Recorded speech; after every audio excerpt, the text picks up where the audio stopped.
Natin yung sabaw, be.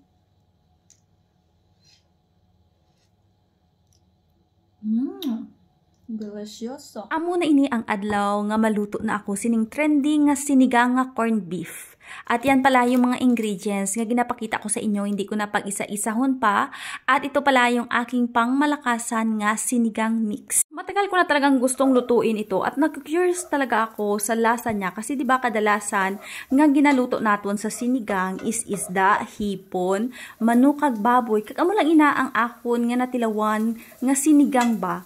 So, na-curious talaga ako kung ano ba yung lasa ng sinigang nga corned beef. Kahit tungod nakabakal na kami isang corned beef dito sa kapital nung pumunta kami, susubong na ginyang nga adlaw na kung pamatud-an kung tuod ginman ang ilang nga ginhambal nga manamit ang sinigang nga corned beef. Tapos, ang mga ingredients nga ginpamutan ko dira is ang mga ingredients nga available lang diri sa akon nga lugar, especially diri sa akon nga kusina. Kay balaan nyo naman nga perte kabudlay diri mangita sang mga gulay nga ipanglakot sa akon nga ginaluto nga Filipino food. So, ayan na, ginbutan ko na dira ang pangmalakasan nga corned beef, tapos ining sinigang mix para ma-feel ginaton ang sinigang nga ara lang gid kita sa Pinas ba.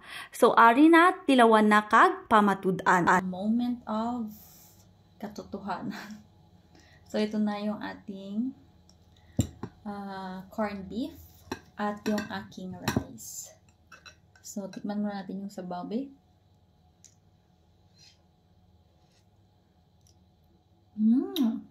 Delicioso.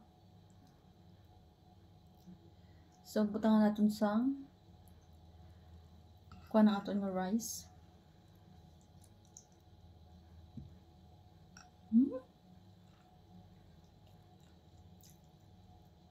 Sabaw ulit.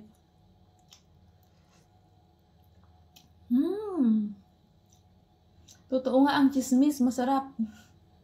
Yung sinigang na corned beef.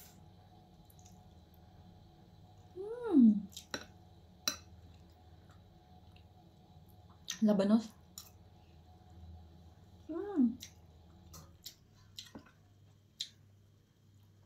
Okra. Tutuugin man ang chismis. Namit ki manggali ang sinigang nga corned beef gani i-try nyo na dira sa mga gusto nga magtilaw ba. Wala ko lang napakita sa inyo ang chunks sang corned beef kay pino abi ning corned beef maning nga ginbakal ko man. Wala ko may nakita nga buo ba nga chunks. So wala ko napakita sa inyo basta na-satisfied gid ako sa matagal ko nga paghulat sa pagkaon sining sinigang nga corned beef.